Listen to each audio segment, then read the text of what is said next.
Hola, ¿qué tal? Bueno, vamos a empezar otro programa de preguntas y respuestas. Ya sabéis que en nuestros vídeos, en nuestro canal de YouTube, nos podéis dejar preguntas, comentarios, ideas, propuestas, y las iremos comentando y respondiendo en la medida en que podamos a través de estos vídeos de preguntas y respuestas. Si queréis ayudarnos, ya sabéis que en este momento la mejor forma es suscribiros al canal, y si hay vídeos que os parezcan de interés, pues por favor difundirlos, proponer a otros que se suscriban, el que quiera que se haga miembro del canal, etcétera. Bien, pues sin más, vamos a comenzar. A ver, el primer comentario de... no sé si estoy leyendo bien, Sile12. Sile12 o Si12, algo así. Bueno, dice, Rusia y China juntos es un hueso demasiado duro de roer. Bueno, esto es lo que se pensaba efectivamente en Estados Unidos ya desde hace mucho tiempo, ¿no? Se hablaba de la doctrina Cecinski, la doctrina Kissinger, en el sentido de que contra los dos a la vez no podemos. Contra Rusia y China a la vez no podemos, entonces tenemos que intentar separarlos. Tenemos que intentar que si vamos contra China, Rusia se queda al margen; si vamos contra Rusia, China se queda al margen.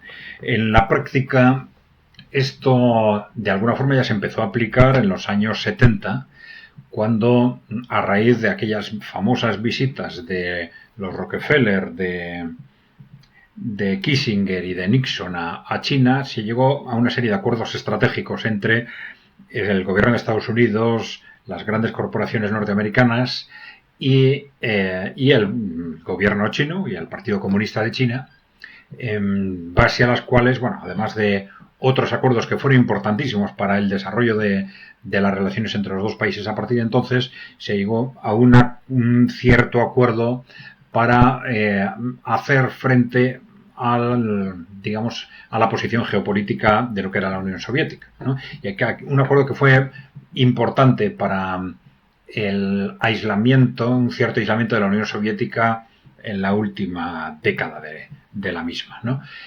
Pero luego, claro, esto se ha repetido a partir de la última década, cuando, como consecuencia del fenómeno de los países emergentes, pues se ha visto cómo había movimientos de reacción en Occidente que apuntaban en distintas direcciones, y más de una vez se ha advertido desde distintos expertos, Kissinger por ejemplo entre ellos, que mucho cuidado, que con los dos a la vez no podemos, ¿no? Entonces hay que intentar ir contra uno o ir contra otro, ¿no? Y bueno, ya vamos a ver esto qué es lo que da de sí, porque algunos están entendiendo que detrás de este juego entre distintas posiciones actuales digamos, de Wall Street, que son los demócratas y una parte de los republicanos, y del trumpismo por el otro, pues en cierta forma puede haber algo de esto, ¿no? Pues un juego con nosotros contra Rusia y vosotros contra China, o algo por el estilo. Pero bueno, esto último es por ahora simplemente una cierta especulación que no está confirmada en datos, por datos reales, y que tendremos que esperar seguramente a las primeras meses del posible mandato de Donald Trump, para verificar si esto se refleja en la práctica, ¿no? A ver, María Ramos Quijano nos dice: los hombres libres tienen ideas, los hombres sumisos tienen ideologías. Bueno, no es el primer comentario que recibimos en esa dirección. Bueno, hay algo muy de cierto en este sentido, es decir, y esto es seguramente la posición que hay que exigir de alguna forma a los responsables políticos, analistas, sobre todo a los analistas, ¿no? Pero claro, quizás es un posicionamiento demasiado elitista si intentamos trasladarlo al conjunto de la población. Pues claro, no todo el mundo puede estar constantemente analizándolo todo, ¿no? Por falta de tiempo material, ¿no? Esto significa que las ideologías pueden ser necesarias para dar referencias a los ciudadanos que les orienten en una u otra dirección sobre la evolución de la sociedad, o lo que es bueno o malo hacer desde el punto de vista político, etcétera, ¿no? Bueno, quiero decir que no es tan sencillo como decir, bueno, hay que analizar las cosas, tener ideas, evitar las ideologías. En realidad todos tenemos ideologías, ¿no? Lo que sí deben los analistas evitar es, sobre todo los analistas, es pegarse a las ideologías. Es decir, deben tener una ideología en constante evolución o aceptar que su ideología está en constante evolución en función de lo que su propio análisis de la realidad les diga, ¿no? Y, bueno, esto nosotros en ECAI Center siempre lo hemos dicho, ¿no? Incluso recientemente, cuando se han incorporado personas nuevas, les hemos dicho que esto es lo más importante, no tanto cuál sea su ideología de origen, cuanto que estén dispuestos a que las conclusiones de su propio análisis les hagan modificar su ideología. Es decir, que no condicionen el análisis en base a sus prejuicios ideológicos previos. Pero claro, también sabemos que incluso en el caso de los analistas esto es muy teórico, porque todos somos una mezcla de razón y de emoción, y despegarse de las emociones siempre es de las emociones, esas emociones que nos atan a nuestra ideología, a la ideología que hemos tenido hasta ahora, pues no es fácil. Bueno,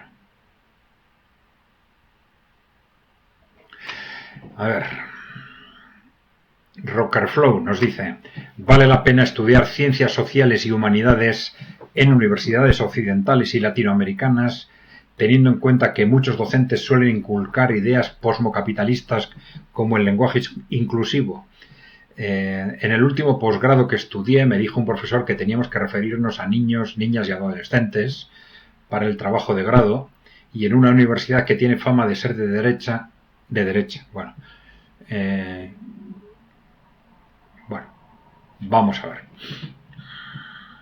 Bueno, esto en cierta forma es inevitable, es decir, no podemos esperar una objetividad y una racionalidad total en los docentes, ¿no? Claro, siempre hay una ideología dominante, unas concepciones ideológicas dominantes en todos los sistemas, y en los últimos 30 años claramente el posmocapitalismo en el occidente, ¿no? El posmocapitalismo, que es estas ideologías de inspiración corporativa como son el posmofeminismo, el catastrofismo climático, la manipulación de minorías sexuales, la explotación masiva de migrantes, el individualismo, el globalismo, etcétera, y luego el neoliberalismo en el ámbito socioeconómico y el atlantismo en el ámbito geopolítico. Bueno, todo ello es la ideología dominante en los últimos 30 años en Occidente, y entonces no podemos esperar que, salvo excepciones, los docentes, también en las universidades, como dices tú, pero en universidades y en otros centros también, pues escapen de esa ideología dominante, ¿no? Otra cosa es que dentro de cualquier ideología, los docentes deberían ser suficientemente prudentes, ¿no? Y hablar claramente con los alumnos, dialogar claramente con los alumnos en este sentido. Dejarles claro que muchas cosas de las que van a exponer parten de su ideología, de su propia visión de la realidad, y que no tienen por qué atenerse a la realidad, y sobre todo en los aspectos conflictivos, pues que es inevitable que los profesores den su propia visión. Pero es importante también que transmitan a los alumnos confianza para defender posiciones distintas, etcétera. Bien. Vamos a ver. Emilio de Díaz dice, tiene dos preguntas. A ver, la primera sería, ¿existen nombres y apellidos de los que dirigen las corporaciones que son o intentan ser las más poderosas en el mundo? Bueno, y luego ya he hablado alguna vez del caso singular de éxito económico y social de Bielorrusia. ¿Podría profundizar un poco más en su modelo y si hay algo que podríamos copiar en la medida posible para los estados? Un saludo. Bueno, vamos a ver, nombres y apellidos de los que dirigen las corporaciones. Bueno, yo primero diría que esto nos interesa hasta cierto punto, ¿eh? Para nosotros no ha sido un punto central cuáles son los nombres y apellidos de las personas que controlan, esos grandes inversores que controlan las grandes corporaciones. Puede haber evidentemente un tema de curiosidad personal. Todo nos interesa que se llamen de una forma o de otra esas personas, esos grandes inversores, ¿no? Y luego también puede haber evidentemente un interés, en su caso policial o judicial, en función de las barbaridades que estas personas han hecho y siguen haciendo, ¿no? Bien, Pero a partir de ahí, ¿qué podemos decir sobre esto? Bueno, pues hay nombres y apellidos que han sido muy conocidos y perfectamente contrastados en la historia, vamos a decir, de los últimos 200 años, ¿no? Por ejemplo, pues no sé, los Rockefeller, junto a otras familias muy conocidas en Estados Unidos, ¿no? En Europa, pues no sé, pues los Rothschild, por ejemplo, ¿no? También digo, junto a otras familias históricas de inversores. Ha habido inversores puntuales que en momentos concretos han estado en primera línea de este control corporativo y otros que se encajan dentro de estas grandes familias que han mantenido durante muchas generaciones ese poder. Luego están ya desde el ámbito más aristocrático, pues casas reales con un peso fundamental en este ámbito corporativo, como son pues la Casa Real Británica, por ejemplo, clarísimamente, ¿no? Pero bueno, por decir algunos, ¿no? Pero bueno, por ejemplo, grandes corporaciones, en grandes familias de estas ámbito corporativo se pueden mencionar muchas, ¿no? Pero bueno. Bien. Sobre el tema de Bielorrusia. Vamos a ver. Éxito económico y social. Yo diría, bueno, vamos a ver. En principio, yo diría éxito social.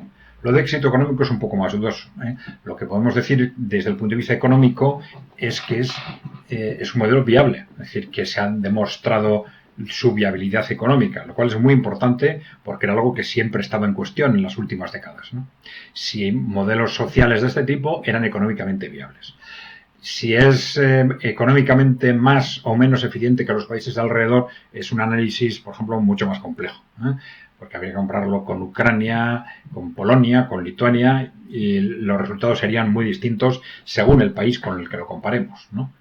Desde el punto de vista social, el éxito ha sido, pues precisamente es el demostrar la viabilidad económica, no necesariamente las ventajas económicas, sino la viabilidad económica de un modelo mayoritariamente de propiedad pública. Y esto es algo realmente sorprendente. Para nosotros fue sorprendente a partir del año 2014-2015. ¿no? Fue tremendamente sorprendente porque nosotros también habíamos creído que un modelo así en el siglo XXI era imposible. Después de la caída de los países socialistas del este de Europa, después de pues, la reestructuración de la economía china, pensamos que modelos de este tipo no existían. Bueno, se hablaba de Cuba, se hablaba de Corea del Norte, pero en mitad de Europa un modelo de este tipo con 10 millones de personas en un país industrialmente avanzado, vale, imposible, ¿no? Y de pronto nos damos cuenta de que ese país existe, ¿no? Algo realmente sorprendente, ¿no? Bueno, es un modelo, ya digo, que es en el que la industria es muy mayoritariamente pública, la agricultura también, los servicios es un poco distinto, ahí tiene un mayor peso la propiedad privada y bueno, es un modelo que, por ejemplo, pues que se ha mantenido con tasas de paro muy cercanas a cero durante mucho tiempo, ¿no?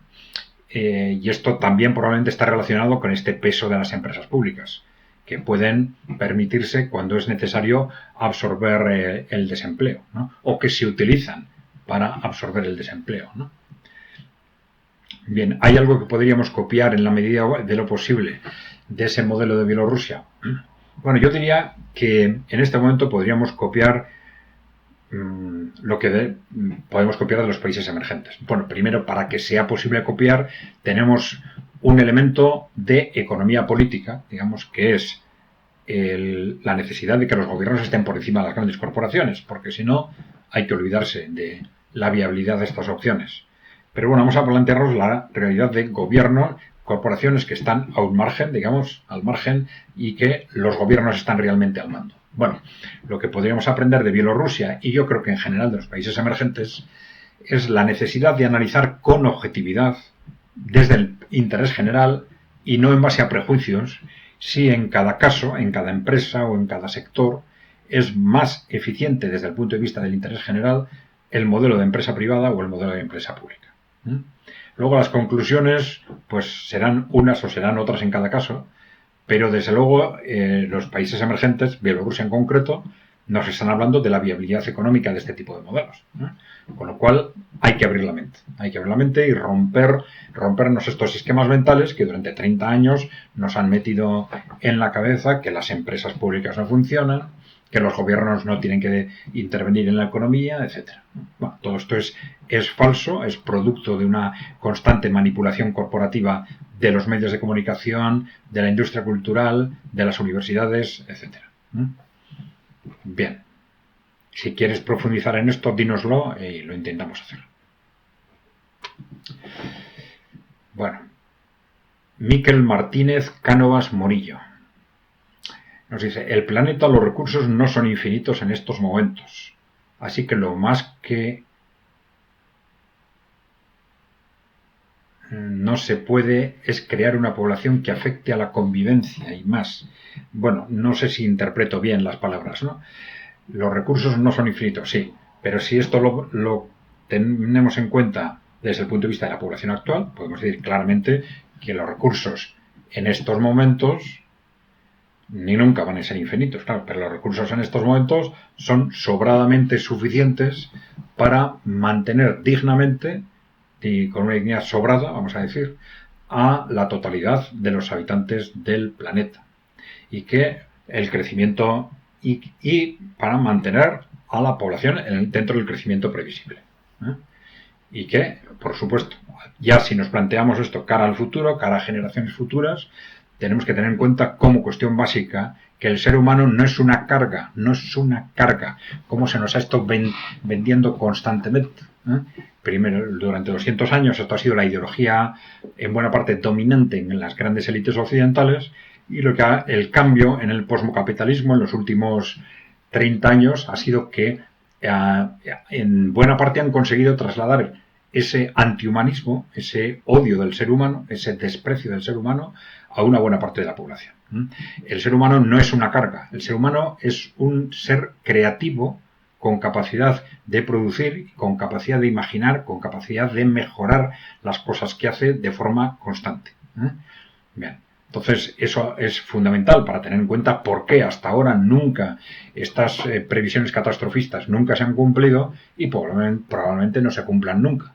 Porque el ser humano siempre, a medida que se haga necesario, pues irá desarrollando nuevas ideas de carácter científico, tecnológico, para disponer de cada vez de los recursos necesarios para vivir dignamente. Bueno, Ana Martín, Barcelona, nos dice: las ideologías son la camisa de fuerza del pensamiento libre. Todo idealismo, toda ideología son incompatibles con la realidad. Lo importante son los principios, la capacidad analítica y el sentido crítico. Bien, pero bueno, los principios ya tienen un cierto carácter de emocionalidad. Esto hay que tener en cuenta. Son principios precisamente porque no necesariamente se derivan de una determinada lógica. Son principios, puntos de partida, ¿no? Entonces, ahí ya hay un componente emocional importante, ¿no? Pero bueno, en definitiva, todo idealismo, toda ideología son incompatibles con la realidad. Bueno, bien, pero hay que tener en cuenta que todos somos a la vez una mezcla de razón y de emociones. Y que la razón nos da para interpretar una parte de la realidad, pero donde no llega la razón no hay más remedio que utilizar emociones, emoción, intuición, etcétera. Entonces, el problema es que la emoción no contraiga la razón, pero la emoción siempre es necesaria para movernos en la vida y sobre todo, como tú comentas, desde el punto de vista de las ideologías, ya lo he comentado antes, seguramente para grandes masas de población, para los ciudadanos que no tienen tiempo de estar constantemente analizándolo todo, pues es muy posible que las ideologías sean un referente necesario para posicionarse ante la realidad. Bien.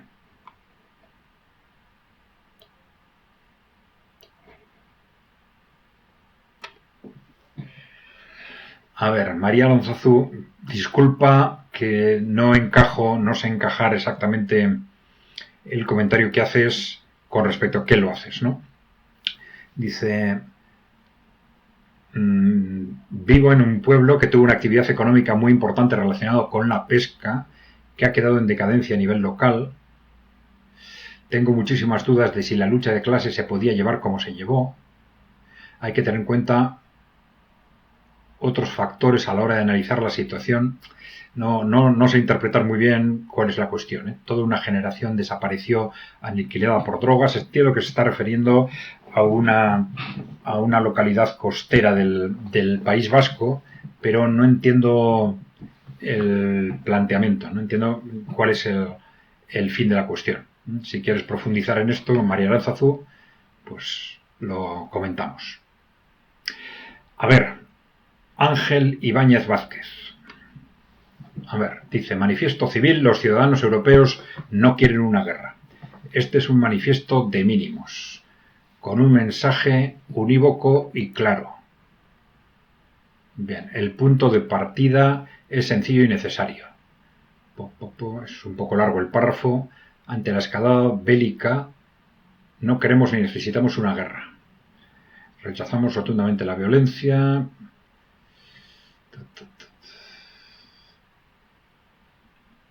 Hoy elegimos el diálogo y la contención, la paz y asumimos la responsabilidad de parar esta locura.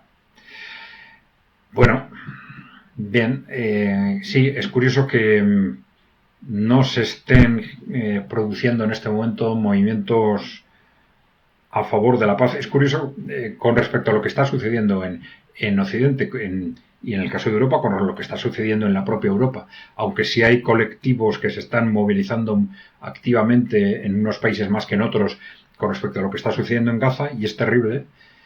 Pero claro, siempre es más fácil posicionarse con lo que no nos compromete directamente, con territorios más lejanos, ¿no? Posicionarse con lo que está pasando en la propia Europa y enfrentarse quizás a nuestros responsables, posicionándonos en contra de lo que están haciendo, de cómo están intentando llevarnos a una guerra continental, pues es comprometido, ¿no? Y es posible que, lamentablemente, que esta sea la razón de que no existan, de que apenas están movimientos en este sentido.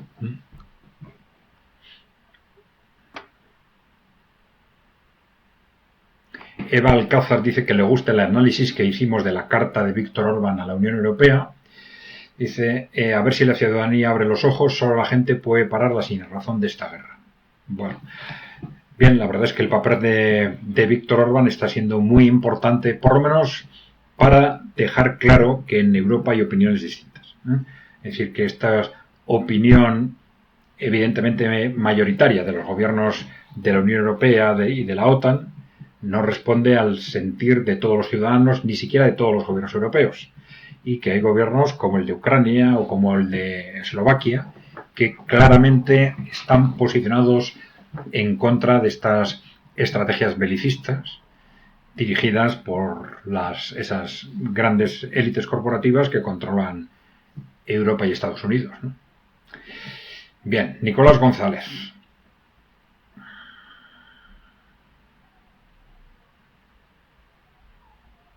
Me gustaría que hicieran un análisis de la relación política y económica que se hace entre los países europeos a través de la Unión Europea y su supeditación para condicionar la soberanía de los mismos, además de también analizar su relación entre sí, como por ejemplo poniendo a España con respecto a sus países vecinos.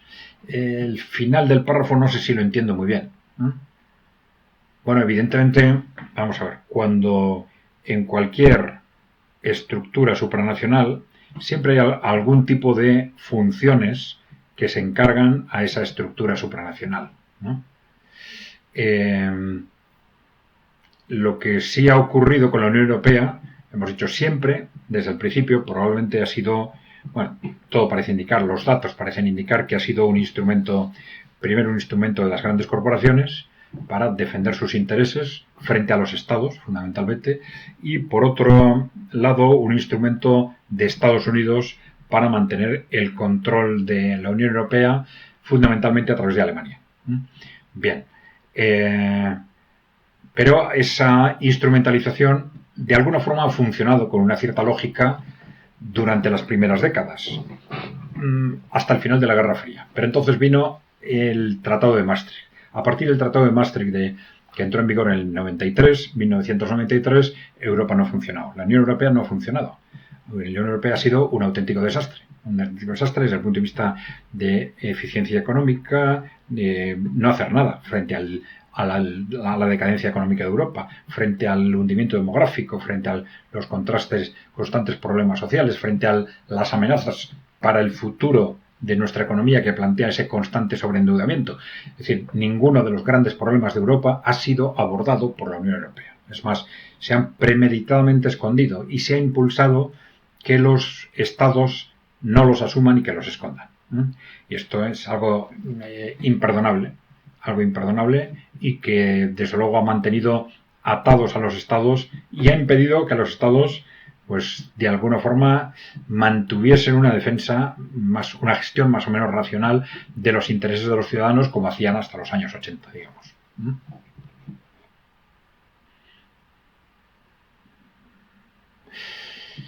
Vamos a ver.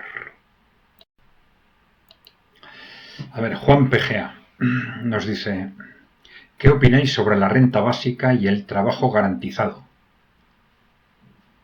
Bueno, vamos a ver. Son dos aspectos distintos, o dos estrategias o políticas distintas y casi contradictorias entre sí.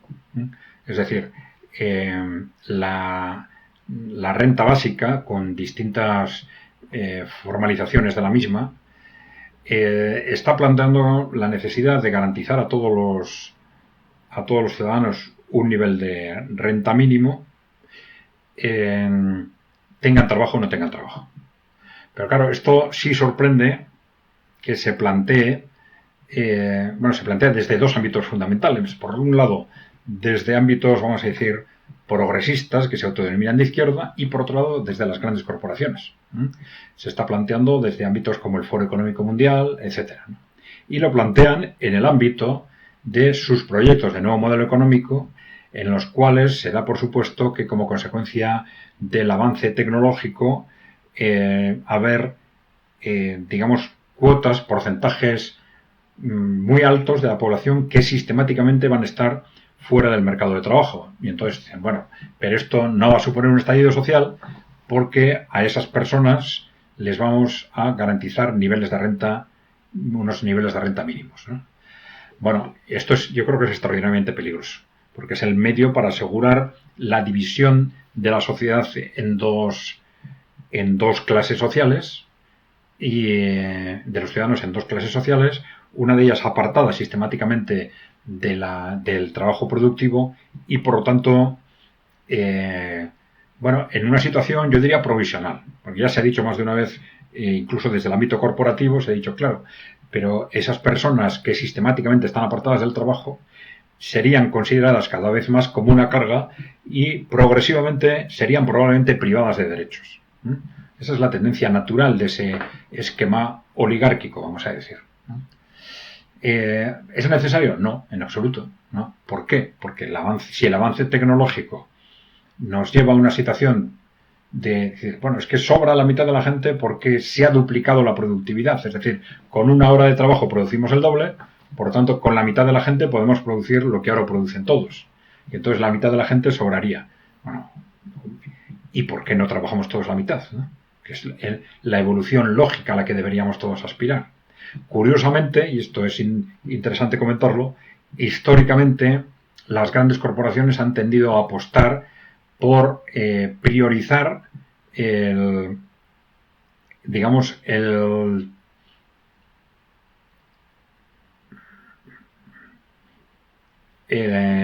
mantener la carga de trabajo total sobre una parte importante de la población antes que el pleno empleo. Entonces, a la hora de valorar o reducción de la carga de trabajo o reducción de las horas de trabajo o más retribución, en general tienden a apostar por más retribución, ¿no? Y ahí hay un componente histórico estructural que seguramente tiene relación con el hecho de que cuando las personas tienen mucho tiempo libre se vuelven cada vez más peligrosas. Nuestra capacidad de aprender, de organizarnos como ciudadanos, de interrelacionarnos es cada vez mayor cuando tenemos más tiempo libre. Y esto, en sentido inverso, puede tener mucha relación con la pérdida de capacidad asociativa de creación de comunidades humanas durante los últimos 30, 40 años, porque ya en realidad se nos ha sometido, sobre todo a las mujeres, ¿no?, a un sobretrabajo, añadiéndonos, ya lo hemos dicho, 40, 45 horas de trabajo semanales, cuando pensábamos que el avance tecnológico nos iba a llevar de forma constante a una menor carga de trabajo. Y resulta que en realidad en los últimos 40 años ha sido al revés. Vamos a ver. Otra cosa es lo que mencionas, el trabajo garantizado. Bueno, ¿se puede garantizar el trabajo? Aquí estamos ante otra de esas mentiras constitucionales, ¿no?, en las que las constituciones de los países occidentales nos hablan del derecho al trabajo. Entonces, luego siempre aparecen teóricos constitucionalistas y tribunales constitucionales que nos dicen, bueno, pero es que derecho al trabajo no quiere decir derecho al trabajo, sino que quiere decir bla, bla, bla, bla, bla, para decirnos que efectivamente te hemos engañado. Lo que dice la Constitución es mentira, no hay derecho al trabajo. Bueno, el argumento fundamental suele ser que es imposible. Bueno, esto es dudoso, ¿eh? Es decir, el que es dudoso porque, bueno, históricamente hay países en los que el pleno empleo se ha mantenido de forma sistemática. Pleno empleo, de pronto los países socialistas. Bueno, alguien diría, bueno, ese es un sistema inviable, se puede decir. Bueno, eso es otra cuestión. Pero tenemos casos, ya lo hemos comentado antes, el caso de Bielorrusia, ¿no?, donde situaciones muy cercanas al pleno empleo pues se han mantenido sistemáticamente. Esto tiene probablemente mucha relación, ya lo hemos dicho, con el peso de las empresas públicas, ¿no?, pero también con la capacidad del Estado de obligar a las empresas privadas a mantener el empleo. Dice, bueno, esto es una carga insoportable para las empresas. Esto es dudoso. Esto es dudoso, ya lo digo, porque hay países como Bielorrusia que han tenido cifras de desempleo muy cercanas al cero durante mucho tiempo. En los países emergentes las cifras de desempleo siempre son muy bajas, probablemente en buena parte porque utilizan la intervención pública y las empresas públicas como instrumento para asegurar ese pleno empleo. Bueno, el liberalismo siempre tiende a decirnos que no, que es que si no tenemos la amenaza del desempleo no trabajamos. Bueno, pues yo creo que hay experiencias históricas más que suficientes que demuestran que esto no es cierto. Que esto no es cierto. Algo similar a lo que ya comentamos sobre el derecho a la vivienda. Bien.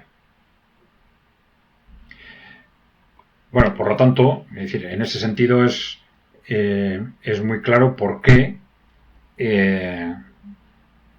resulta extraño ese apego de movimientos o grupos políticos que se dicen populares o progresistas y que están constantemente apostando por la renta básica o la renta mínima, etcétera, y no hablan del pleno empleo y no apuestan por el pleno empleo. Bueno, sorprendente. Pero probablemente algo quiere decir, porque casualmente son las estrategias de las grandes corporaciones. A ver, Mr. Daniel Trigo. Bueno, hablando sobre la situación de la izquierda en Occidente, dice, desde Uruguay, de acuerdo, esto está pasando a nivel mundial.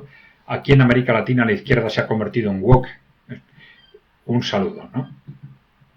Esta expresión woke es, bueno, cada vez más conocida en todo Occidente, pero bueno, tiene su origen en Estados Unidos, ¿no? Entonces se llama izquierda woke a esta izquierda, a esto que era izquierda, que se sigue llamando a sí misma izquierda, pero que su característica fundamental no es tanto, digamos, la reivindicación socioeconómica, esto ya está, si no es que está totalmente olvidado, porque se distinguen fundamentalmente por lo woke, digamos, ¿no? Por el posmofeminismo, el catastrofismo climático, estos aspectos socioculturales del neoliberalismo, la manipulación, digamos, de minorías sexuales, el fomento de la explotación masiva de trabajadores migrantes, etcétera. Bien. Sí, algunos nos han dicho, algunos sectores, que seamos prudentes con esto, porque sobre todo en América Latina, en algunos países no es así. En algunos países, y esto es cierto, ¿no? Entonces, claro, es un concepto que hay que interpretar de forma distinta en cada país, pero sí es evidentemente lo que ha sucedido en Europa Occidental y en Estados Unidos. En Europa Occidental, clarísimamente lo que se suponía que era la izquierda, la derecha y el centro también, porque son conceptos interrelacionados, desapareció en los años 90.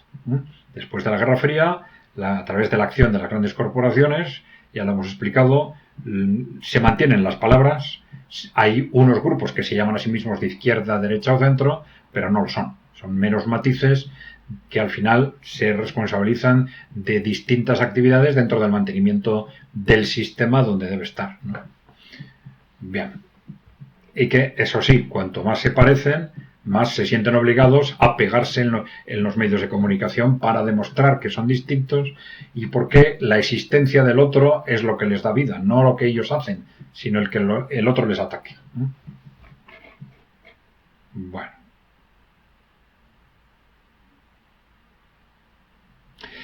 A ver, Justo Soto Suárez nos dice, sería muy interesante desarrollar la pérdida de productividad, la automatización y la inteligencia artificial de una forma más completa, ya que estoy seguro nos servirá a todos y a todas para comprender más y mejor la cuestión. Gracias por su labor.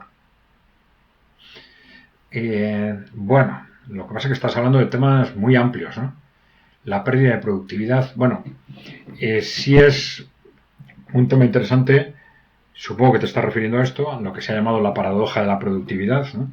Como desde los años 80, a pesar de todos los avances tecnológicos, no se producen los avances de productividad que se esperaba que estos avances tecnológicos iban a producir. Y hay una especulación tremenda y muchísimos análisis entre los expertos intentando verificar cuál es la razón de esto, pero esto es efectivamente algo que ha pasado, ¿no? Supongo que te refieres a esto, ¿no?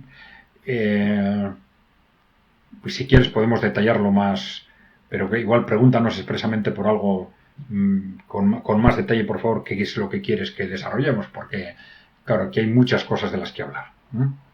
Hay muchas cosas. Pero bueno, la realidad es que en los últimos 30 o 40 años, lo hemos explicado, hay avances tecnológicos, pero la economía no está avanzando bien, la productividad está estancada en Europa ya desde hace 20-25 años y todo esto con amenazas cada vez mayores cara al futuro, fundamentalmente por el hundimiento de la demografía, el hundimiento demográfico, el sobreendeudamiento, ¿no? Bien, y todo esto en un contexto en el que, a pesar de los avances tecnológicos, la expansión de la tecnología al conjunto de la economía se está produciendo fundamentalmente en Asia, más que en Europa. Y eso también lo están haciendo mucho mejor. Y algunos dicen que esto tiene relación con el modelo económico y con las formas de empresa, por ejemplo.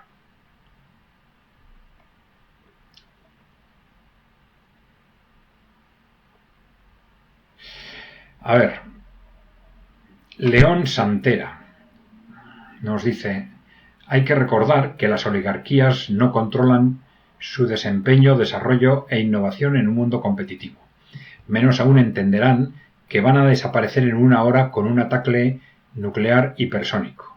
Su capacidad de desarrollo sostenible e incapacidad cognitiva los lleva inexorablemente a la tumba.